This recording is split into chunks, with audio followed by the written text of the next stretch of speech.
110 സങ്കീർത്തനമാണ് ഇന്ന് വായിച്ചിരിക്കുന്നത്. 10 വാക്യങ്ങളുണ്ട്. 110 കാണുന്നു. ദാവീദിന്റെതാണ് ഈ സങ്കീർത്തനം. ദാവീദിനാൽ രചിക്കപ്പെട്ടതായി ഗണിക്കുന്നു ഈ സങ്കീർത്തനം. 112 സങ്കീർത്തനം. 10 വാക്യങ്ങളുള്ള ഈ സങ്കീർത്തനത്തിൽ അതിൽ രേഖപ്പെടുത്തിയിരിക്കുന്ന ചില ഭാഗങ്ങൾ നോക്കി മുന്നോട്ട് പോകുവാൻ കർത്താവ് ഞാൻ ആഗ്രഹിക്കുകയാണ്. പ്രധാനമായിട്ടും അതിൽ കാണുന്നത് എന്ത് ചെയ്യണം, എന്ത് ചെയ്താൽ അതിനുള്ള ഫലം എന്താണ്. ചെയ്യുന്നതിന് ഫലമുണ്ട് അല്ലെ. നമ്മൾ എന്ത് കാര്യം ചെയ്യുന്നതിനാലും ഒരു ഫലമുണ്ട്. നമ്മൾ എന്താണോ വിതയ്ക്കുന്നത് അത് തന്നെ കൊയ്യുമെന്ന് പറഞ്ഞതുപോലെ ഏതൊരു കാര്യത്തിനും അതിൻ്റെതായ ഒരു ഫ്രൂട്ട് ഉണ്ട്. അപ്പോൾ ഒരു മനുഷ്യൻ എന്തെങ്കിലും ചെയ്യാൻ ദൈവവചനം പ്രേരിപ്പിക്കുകയോ ആ പ്രേരിപ്പിക്കുന്ന വചനത്തിന്റെ അനുസൃതമായി അവൻ തന്നെ സമർപ്പിതനായി ആ വാക്കുകളെ വചനങ്ങളെ പിന്തുടരുമ്പോൾ അതിനാലുള്ള ഒരു ഫ്രൂട്ട് അവനുണ്ടാകും. ആ ഭാഗങ്ങളാണ് വിവരിക്കുന്നത്. അതിൽ നമുക്ക് ഒന്നാമത്തെ വാക്യം വായിക്കാം. യഹോവയെ എന്ത് ചെയ്യണം? സ്തുതിക്കണം. യഹോവയെ സ്തുതിച്ചാൽ എന്താണ് ഗുണം? എന്തിനാണ് യഹോവയെ സ്തുതിക്കേണ്ടത്? പഴയ നിയമകാലത്ത് അവർ സ്തുതിച്ചിരുന്നത് എന്തിനായിരുന്നു? ഞാൻ ഒറ്റ വാക്കി പറഞ്ഞ ഭൗതിക നന്മകൾ ലഭിക്കുന്ന ഒരു മനുഷ്യൻ ലഭിച്ചിരിക്കുന്നതിന്റെ അടിസ്ഥാനത്തിൽ വിടുതൽ ലഭിച്ചിരിക്കുമ്പോൾ ചെങ്കടൽ അവർ കടന്നു വരുമ്പോൾ നമുക്കറിയാം, ആദ്യം അവർ ദൈവത്തെ സ്തുതിക്കാനുണ്ടായ ആ അടിമത്വത്തിൽ നിന്ന് വിടുവിച്ച് കൊണ്ടുവരാൻ നേരത്ത് അവർ ദൈവത്തെ സ്തുതിച്ചിരുന്നത് എപ്പോഴാണ്? ചെങ്കടൽ കടന്നപ്പോൾ മിരിയാം എന്ത് ചെയ്തു? കപ്പെടുത്ത് പാടി ദൈവത്തെ സ്തുതിച്ചു. അപ്പോൾ നമുക്ക് പഴയ നിയമത്തിൽ ഉടനീളം പരിശോധിക്കുകയും പഠിക്കുകയും ചെയ്യുമ്പോൾ വളരെ വ്യക്തമാണ്, ഓരോ വിഷയത്തിൽ നിന്ന് മോചനമോ വിടുതലോ കിട്ടുന്ന ജനം ദൈവത്തെ സ്തുതിച്ചിരുന്നു. Price the Lord. എന്നാൽ നമ്മൾ എങ്ങനെയാണ് സ്തുതിക്കേണ്ടത്? എപ്പോഴും എല്ലാറ്റിനും സ്തുതിക്കണം. നമ്മൾ സ്തുതിക്കാൻ പ്രത്യേകിച്ച് കടമപ്പെട്ടിരിക്കുന്ന നാം വീണ്ടെടുക്ക് പ്രാപിച്ച ജനമാണ്, വീണ്ടെടുക്കപ്പെട്ട ജനമാണ്. Praise the Lord. ഹല്ലേലൂയ. കർത്താവ് നമുക്ക് വിലയേറിയ തന്റെ പ്രാണൻ നമുക്ക് വേണ്ടി വെച്ചു തന്നിരിക്കുന്ന ദൈവമേ, ഈ രക്ഷയ്ക്ക് ഞാൻ പ്രാപ്തി അല്ല എന്ന് നമ്മൾ ചിന്തിക്കുമ്പോൾ നമ്മൾ അറിയാതെ ദൈവത്തെ സ്തുതിച്ചു. Price the Lord. നമ്മുടെ ഓരോ കൂട്ടായ്മകളും അപ്പൊ അങ്ങനെ വരുമ്പോ നമുക്ക് എന്തോ ചെയ്യാൻ കഴിയും അറിയാമോ? ഉയർച്ചയിൽ ദൈവത്തെ സ്തുതിക്കാൻ കഴിയും, താഴ്ചയിൽ ദൈവത്തെ സ്തുതിക്കാൻ കഴിയും അല്ലേ. നമുക്ക് വിജയം വരുമ്പോൾ പരാജയം വരുമ്പോൾ അവിടെ ഒന്നും തളർന്നു പോകാതെ ദൈവം അറിയാതെ ഒന്നും സംഭവിക്കുന്നില്ല എന്ന ഒരു തിരിച്ചറിവ് നമുക്കുണ്ടാവും. സ്തോത്രം. നമ്മുടെ ഉള്ളം സ്തുതിച്ചുകൊണ്ടിരിക്കും. എങ്ങനെയാണ്? അധരമാണോ സ്തുതിക്കേണ്ടത്? ഹൃദയമാണോ? ഉള്ളത്തിൽ നിന്നാണ് ആ സ്തുതി വരേണ്ടത്. സ്തോത്രം. അപ്പോ യഹോവയെ സ്തുതിപ്പിന് അതിന്റെ ഗുണങ്ങൾ നമുക്ക് താഴെ നോക്കാം. അപ്പൊ ഒന്നാമത് പറഞ്ഞിരിക്കുന്ന യഹോവയെ എന്ത് ചെയ്യണം? നമ്മൾ സ്തുതിക്കുന്നവരായിരിക്കണം. 2 വാക്യം വായിച്ചാട്ട്. യഹോവയെ ഭയപ്പെട്ട്. രണ്ടാമത് പറഞ്ഞിരിക്കുന്നു ദൈവത്തെ എന്ത് ചെയ്യണം? ഭയപ്പെടണം. എന്തിനാണ് ഭയപ്പെടുന്നത്? ദൈവം നമ്മളെ കൊല്ലുമെന്ന് പേടിച്ചിട്ടാണോ ഭയപ്പെടുന്നത്? അല്ല. പിന്നെയോ എന്തിനായിരിക്കണം ദൈവത്തെ ഭയപ്പെടുന്നത്? നമ്മൾ ഈ ഭയം എന്തിൽ അധിഷ്ഠിതമാണ്? സ്നേഹത്തിൽ അധിഷ്ഠിതമായ ഭയം. Price the Lord. അല്ലേ? നമ്മൾ ഭയപ്പെടുന്നത് എന്തുകൊണ്ടായിരിക്കും? ഞാൻ വേറൊരാളെ ഭയപ്പെടുന്നത് എന്തിനായിരിക്കും? നമ്മൾ ഭർത്താവിനെ ഭയപ്പെടുന്നത് എന്തിനായിരിക്കും? അല്ലെങ്കിൽ വേറൊരാളെ ഭയപ്പെടുന്നത് എന്തിനായിരിക്കും? ആ സ്നേഹം നഷ്ടമായി പോകാതിരിക്കാനാണ് നമ്മൾ ശ്രദ്ധയോടെ അല്ലേ ഭയപ്പെടുന്നത്. കണ്ടോ? അപ്പനെ എന്തിനാണ് കുഞ്ഞുങ്ങൾ ഭയപ്പെടുന്നതെന്ന് ചോദിച്ചാൽ തല്ലുമെന്ന് പേടിച്ചിട്ടാണോ? ഇല്ല. ഞാൻ എന്തെങ്കിലും തെറ്റായ നിലകളിലുള്ള പ്രവൃത്തിയോ പ്രവണതയോ എന്നിൽ നിന്ന് ഉളവായാൽ എന്റെ അപ്പൻ എന്നിൽ നിന്ന് അകന്നു പോകുമോ എന്നുള്ള ഭയം. അത് സ്നേഹത്തിൽ ബന്ധിതമായ ഒരു ഭയമാണ്. Price the Lord. ഹല്ലേലൂയ. ഇവിടെ വളരെ വ്യക്തമായി പറഞ്ഞിരിക്കുന്നത് യഹോവയെ ഭയപ്പെട്ട്. ഇനി അടുത്ത പറഞ്ഞു യഹോവയെ ഭയപ്പെടണമെന്ന് രണ്ടാമത്തെ കാര്യത്തിലും. മൂന്നാമത്തെ ഭാഗത്തേക്ക് വരുമ്പോൾ അവന്റെ കൽപ്പനകളിൽ ഏറ്റവും ഇഷ്ടപ്പെടുന്ന മനുഷ്യൻ, അവന്റെ കൽപ്പനകളിൽ ഏറ്റവും ഒരു മനുഷ്യന് ഇഷ്ടപ്പെട്ടാൽ അവൻ ഭാഗ്യവാനാണ്. മൂന്നാമത്തെ കാര്യം പറഞ്ഞിരിക്കുന്നത് അവന്റെ കൽപ്പനകളിൽ ഇഷ്ടപ്പെടുക. ഇഷ്ടപ്പെടുക എന്ന് പറഞ്ഞാൽ എന്താണ്? അതിനെ അർത്ഥമാക്കുന്നത് എന്താണ്? ഈ ഇഷ്ടപ്പെടുക എന്ന് പറയുമ്പോൾ അല്ലേ, ഇഷ്ടപ്പെട്ടു വരുന്നവരുണ്ട്, ആവശ്യത്തിന് വരുന്നവരുണ്ട്. 2 നിലകളിലാണ് ദൈവ സന്നിധിയിൽ ഒരു മനുഷ്യൻ പ്രധാനമായിട്ട് വരുന്നത്. ആ ഇഷ്ടപ്പെട്ടുകൊണ്ടായിരിക്കില്ല വരുന്നത്. ചില വിഷയങ്ങൾക്ക് മറുപടി കിട്ടാനും ആ വിഷയങ്ങളുടെ നടുവിൽ നിന്ന് മോചനം പ്രാപിക്കാനും ആയിരിക്കും മനുഷ്യൻ 90% ദിവസത്തിൽ വരുന്നത്. സ്തോത്രം. എന്നാൽ ആദിമ നാളുകളിലെ അതേ അനുഭവമാണോ ഇന്ന് തുടരുന്നത് എന്ന് നമ്മൾ പരിശോധിക്കണം. സ്തോത്രം. ഹല്ലേലൂയ. അപ്പൊ അതിനെ നമ്മൾ പ്രിയപ്പെടുക, ഇഷ്ടപ്പെടുക, ജീവിതത്തിന്റെ ഭാഗമാക്കുക. അത് ഇഷ്ടപ്പെടുക. എനിക്ക് ഇഷ്ടമാണ്. അപ്പോ ആ ഏറ്റവും ഇഷ്ടപ്പെടുന്ന മനുഷ്യൻ ഭാഗ്യവൻ. എന്തെല്ലാമാണ് അവനിൽ ഉണ്ടാകുന്ന അല്ലെങ്കിൽ ഉണവാക്കുന്ന ഫലങ്ങൾ എന്ന് വായിക്കാം. 2-ാമത്തെ വാക്യത്തിന്റെ 1-ാമത്തെ ഭാഗം. അവന്റെ സന്തതി ഭൂമിയിൽ ബലപ്പെട്ടിരിക്കും. അങ്ങനെയുള്ള ആളുടെ സന്തതി എന്ത് ചെയ്യും? ഭൂമിയിൽ ബലപ്പെട്ടിരിക്കും. ആരുടെയാണ് എന്ന് പറഞ്ഞേ?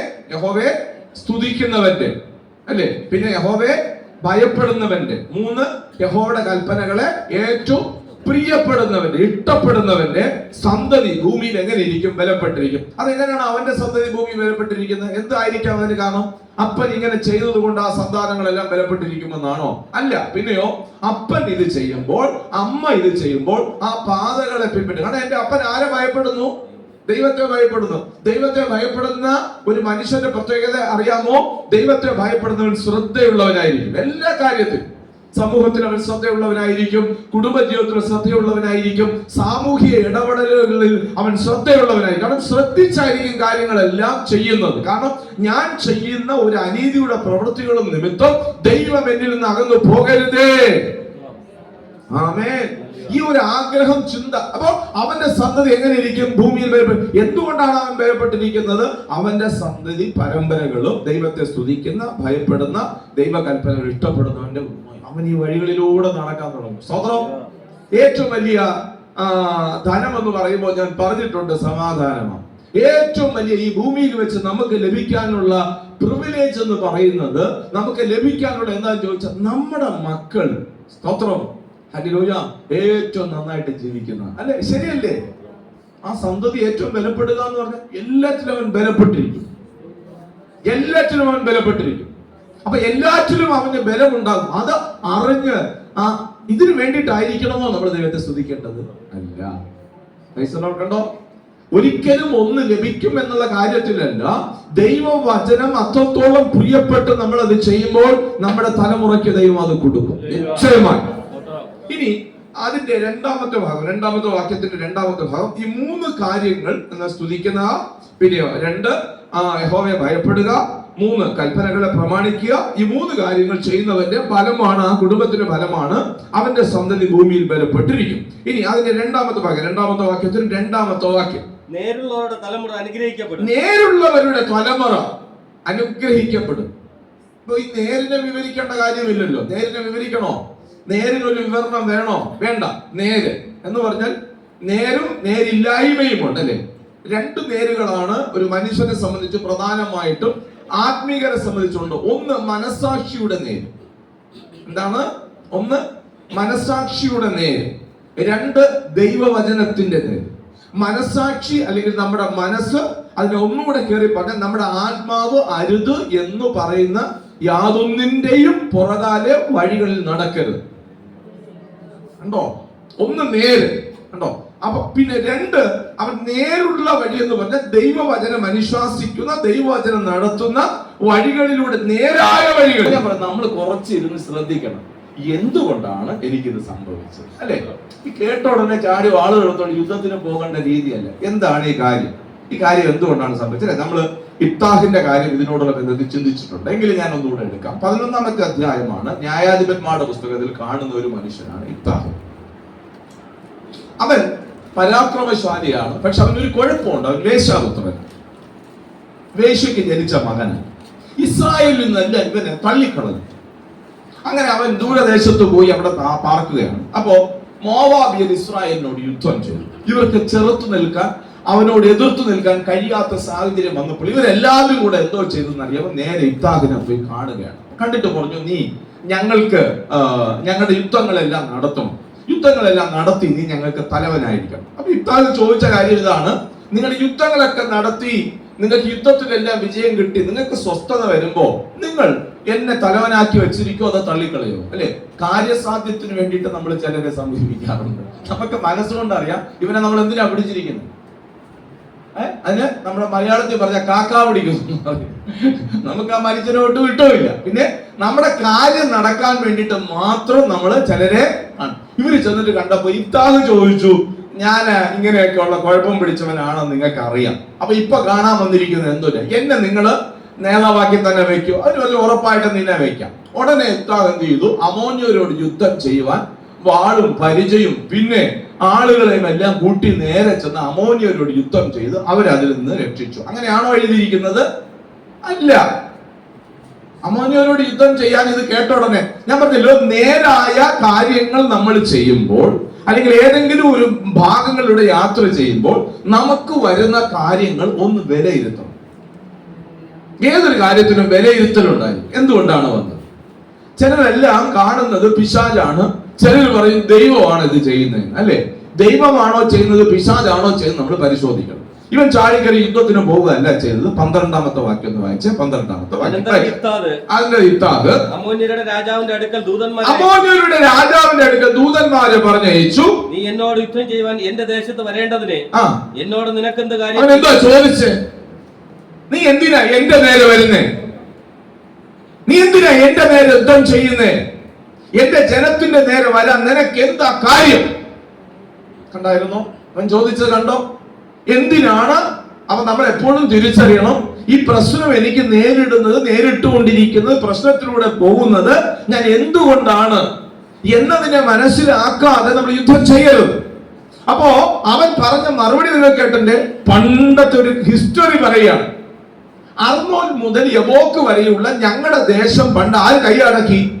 ഇസ്രായേൽ കൈവശമാക്കി. അങ്ങനെയാണോ എഴുതിയിരിക്കുന്നത്? വായിച്ചാട്ടെ 12-ാമത്തെ വാക്യത്തിന്റെ കണ്ടിന്യൂഷൻ ഭാഗങ്ങൾ ഒന്ന് വായിച്ചു. അമ്മോന്യരുടെ രാജാവ് യിഫ്താന്റെ ദൂതന്മാരോട്, ഇസ്രായേൽ മിസ്രൈമിൽ നിന്ന് പുറപ്പെട്ടു വന്നപ്പോൾ അവർ അർന്നോൻ മുതൽ യാബോക്ക് വരെയും യോർദാൻ വരെയും ഉള്ള എന്റെ ദേശം അടക്കിയിരുന്നത് കൊണ്ട് തന്നെ. കണ്ടോ? അപ്പൊ ഞാൻ എന്തിനാ യുദ്ധത്തിന് വന്നിരിക്കുന്നത്? എന്തിനാണ് വന്നിരിക്കുന്നത്? എന്റെ ദേശം പണ്ട് കൈയടക്കിയത് കൊണ്ട് അതിന്റെ ഒരു പ്രതികാരം എന്റെ മനസ്സിൽ കിടക്കുന്നു. അതുകൊണ്ടാണ് ഞാൻ യുദ്ധത്തിന് വരുന്നത്. കണ്ടോ? Price the Lord. ഞാനത് അവിടെ നിർത്തിക്കൊണ്ട് പറയാം. നമ്മുടെ ജീവിതത്തിൽ എന്തെങ്കിലും വരുമ്പോൾ, പ്രശ്നങ്ങൾ നേരിടുമ്പോൾ, ഓടിച്ചെന്ന് ഉപവാസം പ്രഖ്യാപിക്കാതെ, ഓടിച്ചെന്ന് പ്രാർത്ഥിക്കാതെ, എതിരാണെന്ന് പറയാതെ, ദൈവം വരുത്തിയതാണെന്ന് പറയാതെ, അവിടെ നമ്മൾ ഒന്ന് വിവേചിക്കാൻ തയ്യാർ. അതാണ് വിവേചന കൃപ പ്രാപിക്കണം. ഈ വിവേചന കൃപ എന്ന് പറയുമ്പോൾ നമ്മൾ ചിന്തിക്കുന്നത് എന്തുവാ? അടുത്തിരിക്കുന്ന ആളെ വിവേചിക്കാനുള്ള കൃപയാണ് എനിക്ക് കിട്ടിയിരിക്കുന്നത്. അല്ല, അതും ഓക്കെയാണ്, അതുമുണ്ട്. അപ്പൊ തന്നെ നമ്മളെ ഈ പ്രശ്നങ്ങളെ വിവേചിച്ചറിയാനുള്ള ഒരു പ്രാപ്തിശേഷി നമുക്കുണ്ടായിരിക്കണം. എന്തുകൊണ്ടാണ് എനിക്ക് ഈ പ്രശ്നം നേരിട്ടുകൊണ്ടിരിക്കുന്നത്? 3 കാര്യങ്ങളാണ് ഒരു മനുഷ്യൻ ജീവിതത്തിൽ പ്രശ്നം നേടുവാൻ കാരണമായി തീരുന്നത്. ഒന്നാമത്തെ കാരണം, ദൈവവചന നിയമങ്ങളെ ലംഘിച്ച് തന്നിഷ്ടത്തിൽ ഒരു മനുഷ്യൻ നടക്കുമ്പോൾ അവന് പ്രശ്നങ്ങളെ വരാം. അതും 2 നിലകളിലാണ് പ്രശ്നങ്ങൾ വരുന്നത്. ഒന്ന്, അവൻ ദൈവസന്നിധിയിലേക്ക് തിരിഞ്ഞു വരേണ്ടതിന് ദൈവം അവന് ബാലശിക്ഷ നൽകുന്നതാണ്. അങ്ങനെ എഴുതിയിട്ടുണ്ടോ? വചനത്തിൽ എഴുതിയിട്ടുണ്ട്, അല്ലേ? നമ്മൾ എബ്രായർക്ക് എഴുതിയ ലേഖനത്തിൽ 12-ാമത്തെ അധ്യായത്തിൽ അതിന്റെ 5-ാമത്തെ വാക്യത്തിൽ നമ്മൾ വായിച്ചിട്ടുണ്ട്. ഒരു മനുഷ്യൻ ദൈവഹിതമില്ലാത്ത കാരണം വഴികളിൽ എന്തിനാണ് ഇവനെ തല്ലുന്നവനെ വിട്ടാ പോരെ? വിട്ടാൽ അതേ പ്രവണതകളിലും പ്രവൃത്തികളിലും അവൻ തുടർന്നു പോയാൽ അവൻ ആ പ്രവൃത്തികളിൽ നശിച്ചു പോകും. അവന്റെ ആത്മാവ് മരണപ്പെട്ടു പോകാൻ സാധ്യതയുള്ളത് കൊണ്ട്, അവനെ ദൈവം സ്നേഹിക്കുന്നത് കൊണ്ട് ചില ബാലശിക്ഷകൾ ദൈവം അവന് കൊടുത്തു. അപ്പോ തന്നെ നമ്മൾ ചെയ്യുന്ന തെറ്റിനൊരു ഫലമുണ്ട്, അല്ലേ? അതും കിട്ടും. ഒന്ന്, ദൈവം നമ്മളെ തിരിക്കുന്നു. നമ്മൾ ചെയ്യുന്ന തെറ്റിന് ഒരു ഫലമുണ്ട്. ഞാൻ നേരത്തെ പറഞ്ഞു, നമ്മൾ എന്താണോ വിതയ്ക്കുന്നത് അത് തന്നെ കൊയ്യും. ശരിയല്ലേ? നമ്മൾ എന്താണോ വിതയ്ക്കുന്നത് അത് തന്നെ കൊയ്യും. അതുപോലെ നമ്മൾ ചെയ്യുന്നതിന്, അല്ലേ? ചിലർ പറയല്ലേ, കൊടുത്ത എവിടെ കിട്ടും? കൊല്ലത്തും കിട്ടും, നിശ്ചയമായിട്ട് കിട്ടും. നമ്മൾ എന്താണോ ചെയ്യുന്നത് അതിനുള്ള പകരം നമുക്ക് കിട്ടും, നിശ്ചയമാണ്. അപ്പൊ നമ്മൾ ഇത് ചിന്തിക്കണം, ഇത് എന്തുകൊണ്ടാണ് വന്നത്? കുറച്ചു നേരം പ്രാർത്ഥിക്കാൻ തുടങ്ങുന്നതിന് മുമ്പ് അങ്ങനെ ചിന്തിച്ച് പ്രാർത്ഥിക്കാൻ നമ്മൾ തയ്യാറാകുക. ദൈവമക്കളെ, ഞാൻ പറയാം, നിങ്ങൾ പ്രാർത്ഥനാ മുറി എന്ന് പറയുന്ന സ്ഥലത്തൊന്നും എന്തായിക്കോട്ടെ, അവിടെ നിന്ന് പുറത്തു നമ്മുടെ വിഷയത്തിന് പരിഹാരം. കാരണം നിങ്ങൾക്ക് തിരിച്ചറിയും, ദൈവമേ, ഇത് എന്റെ പാകപ്പിഴ കൊണ്ട് വന്നു പോയതാണ്. അപ്പൊ അവിടെ നമ്മൾ എടുക്കും. ഞാൻ ഇനി അതെന്ത് ചെയ്യില്ല, അതിന് പരിഹാരം വരാനുള്ള വഴി അതാണ്. ഞാൻ ഇനി അത് ചെയ്യില്ല. ലംഘനങ്ങളെ മറച്ചു വെക്കുന്ന ഒരാൾക്ക് എന്ത് വരില്ല? ശുഭം. ഏറ്റു പറഞ്ഞു ഉപേക്ഷിച്ചാലോ ദൈവം അവനോട് കരുണ കാണിക്കും. ഇത് ഞാൻ അത് ചെയ്യില്ല, ഇത് തെറ്റാണെന്ന് മനസ്സിലാക്കും, അല്ലെ? നമ്മൾ ഈ ദാവീദ് മുതലുള്ളവരുടെ ജീവിതമൊക്കെ പരിശോധിക്കുമ്പോൾ അവരുടെ ജീവിതത്തിലെല്ലാം തെറ്റുകൾ വന്നിരുന്നു, പക്ഷെ അവർ തിരുത്താൻ തയ്യാറായിരുന്നു. ദൈവം കൈക്കൊള്ളുന്നവരെ തല്ലുന്നു. 12-ാമത്തെ അധ്യായം എബ്രായർക്ക് ഇത് ലേഖനം എടുത്തുവെങ്കിൽ അതിന്റെ 6-ാമത്തെ വചനം ഒന്ന് വായിച്ചാട്ടെ. 6-ാമത്തെ വചനം. ആരെയാണ് ശിക്ഷിക്കുന്നത്? ദൈവം നിശ്ചയമായിട്ട് ശിക്ഷിക്കും. നമ്മളെ ദൈവം അങ്ങനെ വിടത്തില്ല, അല്ലേ? നമ്മുടെ കുഞ്ഞുങ്ങളെ തല്ലുന്നത് എന്തുകൊണ്ടാണ്? നമ്മൾ അവരെ സ്നേഹിക്കുന്നത് കൊണ്ടാണ്. അതുപോലെ ദൈവം നമ്മളെ സ്നേഹിക്കുന്നു. ഈ അവസ്ഥയിൽ പോയാൽ നമുക്ക് ഭവിക്കാനിരിക്കുന്ന അനർത്ഥം എന്താണെന്ന് ദൈവത്തിന് അറിയാം. ഈ വഴികളിലൂടെ പോയാൽ, അല്ലേ? നമ്മളെല്ലാം അനുഭവങ്ങളിലൂടെ പോയവരാ, ശരിയല്ലേ? ഇവിടെ ഇരിക്കുന്ന അമ്മമാരുണ്ട്, പിന്നെ പ്രായമുള്ളവരുണ്ട്. നിങ്ങൾ വന്ന ഒരുപാട് വഴികളുണ്ട്, അല്ലേ? കുട്ടികൾ പോകുമ്പോൾ ആ വഴികളിലൂടെ വന്നത് കൊണ്ടാണ് ആ വഴികളിലെ പതിയിരിപ്പുകളും അപകടങ്ങളും തിരിച്ചറിയുന്നതുകൊണ്ട് പറയും, മോനെ ഇങ്ങനെ എന്ത് ചെയ്യരുത്, പോകരുത്. എന്തുകൊണ്ടാ പറയുന്നത്? പറഞ്ഞേ, ഒന്ന് പറയാമോ? ആ വഴികളിലൂടെ പോയി നമുക്ക് പലതും കിട്ടി, ആ മെഡലും വാങ്ങിച്ചു വെച്ചുകൊണ്ടിരിക്കുകയാണ്. കാണാൻ പറ്റുന്നുണ്ടോ മെഡലും ട്രോഫിയും? മെഡലും ട്രോഫി ആർക്കും കാണാമില്ല. മെഡൽ വാങ്ങിച്ചവരാണ്, ട്രോഫി വാങ്ങിച്ചവരാണ്, അതെല്ലാം വിജയിച്ചിരിക്കുന്നുണ്ട്. എടാ, ആ വഴി കൂടെ പോരുത് മോളെ, ആ വഴി കൂടെ പോരുത്. എന്തിനാണ്? നമുക്ക് കിട്ടിയ മെഡല് അവർക്ക് കിട്ടാതിരിക്കാനാണ് നമ്മൾ ആ വഴികളിലൂടെ യാത്ര ചെയ്യരുതേ, അരുതേ എന്ന് നമ്മുടെ കുഞ്ഞുങ്ങളെ ഉപദേശിക്കുന്നത്. കണ്ടോ? Same thing. കാരണം നമ്മുടെ ദൈവം, ഞാൻ ഈ കഴിഞ്ഞ ഒരു മെസ്സേജിൽ ഞാൻ ഇങ്ങനെ പറഞ്ഞിട്ടുണ്ടായിരുന്നു, എന്റെ ദൈവം അബ്രഹാമിന്റെ ദൈവം അല്ല, എന്റെ ദൈവം ഇസ്ഹാക്കിന്റെ ദൈവം അല്ല, എന്റെ ദൈവം യാക്കോബിന്റെ ദൈവം അല്ല, എന്റെ അപ്പനാണ് അവരുടെ ദൈവം. നിങ്ങൾക്ക് എന്തോ അതിന് ആഴം മനസ്സിലായെന്ന് എനിക്ക് അറിഞ്ഞൂടാ. സ്തോത്രം. അവരുടെ ദൈവം അല്ല എന്റെ ദൈവം, എന്റെ അപ്പൻ അവരുടെ ദൈവം. സ്തോത്രം. അപ്പൊ നമ്മുടെ അപ്പനായി നമ്മൾ നമ്മുടെ പിതാവിനെ രക്ഷകനായി സ്വീകരിച്ച് കൈക്കൊണ്ട ഫാമിലിയിലേക്ക് എഴുതുമ്പോൾ നമ്മൾ ആ ഫാമിലിയിലെ മെമ്പേഴ്സായി. ആ ഫാമിലിയിലെ മെമ്പേഴ്സ് ആകുമ്പോൾ നമ്മൾ നിന്ദിക്കപ്പെട്ടാൽ ആര് നിന്ദിക്കപ്പെടും? ദൈവം നിന്ദിക്കപ്പെടും. കണ്ടോ? ഹല്ലേലൂയ. അതിന് ഒരു നിലയിലും നാം സമൂഹത്തിലായിരുന്നാലും മറ്റുള്ള മുമ്പിലായാലും അവഹേളിക്കപ്പെട്ടവരായി നിൽക്കുന്നത് കാണാൻ എന്റെ പിതാവിന് ഇഷ്ടമില്ല. കണ്ടോ? ആ വാക്യം എന്ത് മനോഹരമായിട്ട് എഴുതി വെച്ചിരിക്കുകയാണ്. വായിച്ചാട്ടെ ആ ഭാഗം. കർത്താവ് താൻ സ്നേഹിക്കുന്നവരെ ശിക്ഷിക്കുന്നു, കൈക്കൊള്ളുന്ന മകനെ തല്ലുന്നു.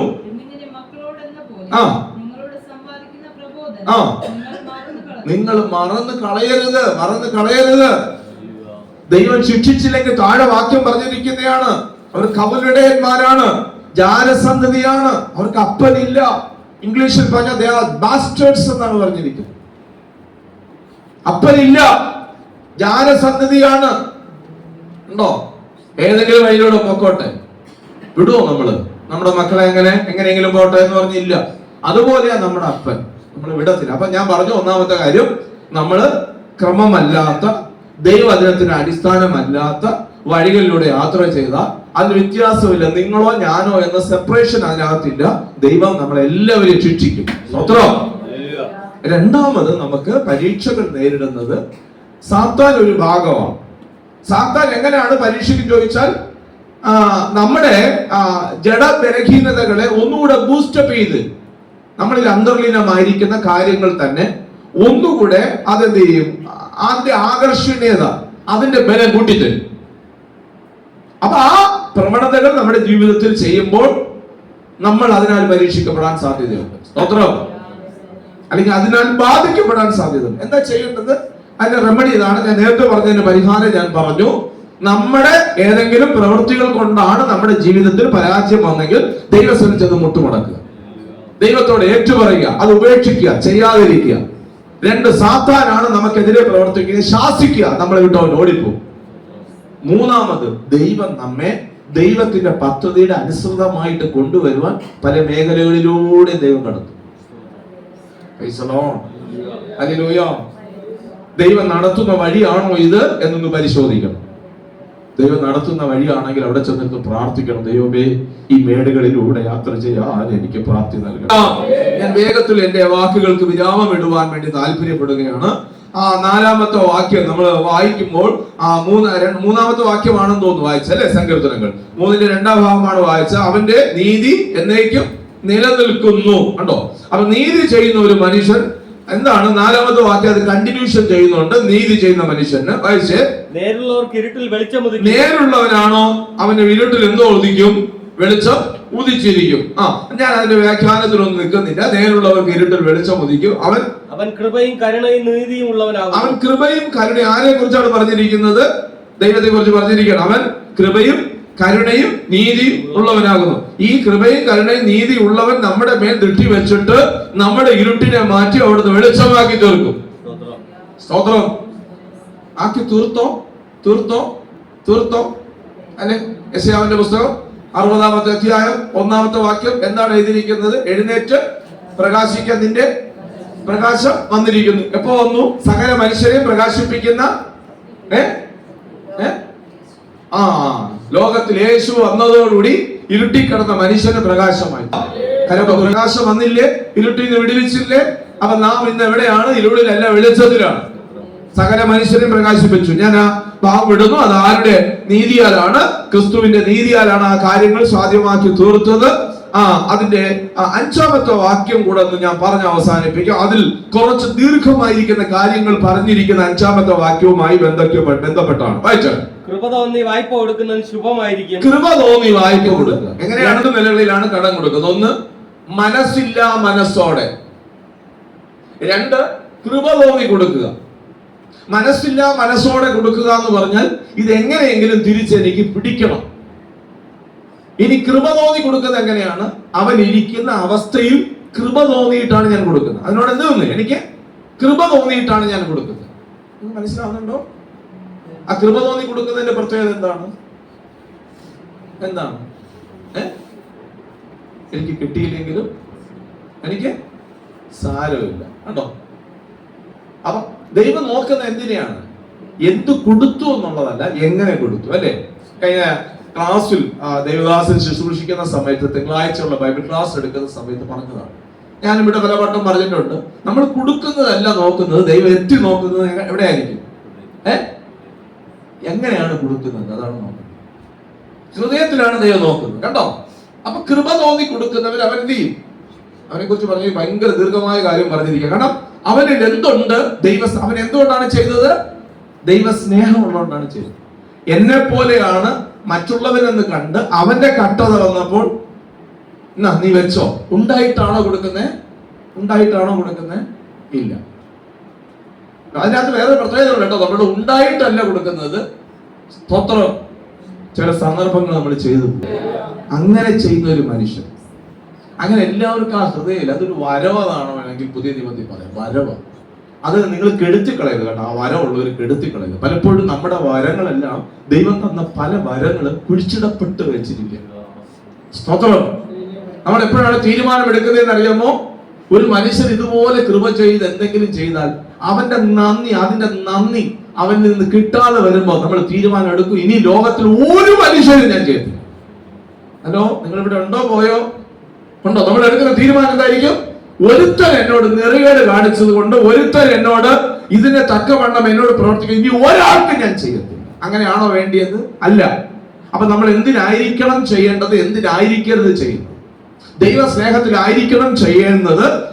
എന്തിനായിരിക്കരുത് ചെയ്യേണ്ടത്? അവനിൽ നിന്ന് എന്തെങ്കിലും കിട്ടും എന്നുള്ള പ്രതിഷേധം ചെയ്യണം. നമുക്കറിയാം, കൊടുത്തു കഴിഞ്ഞാൽ ഉള്ള സ്നേഹവും പോകും.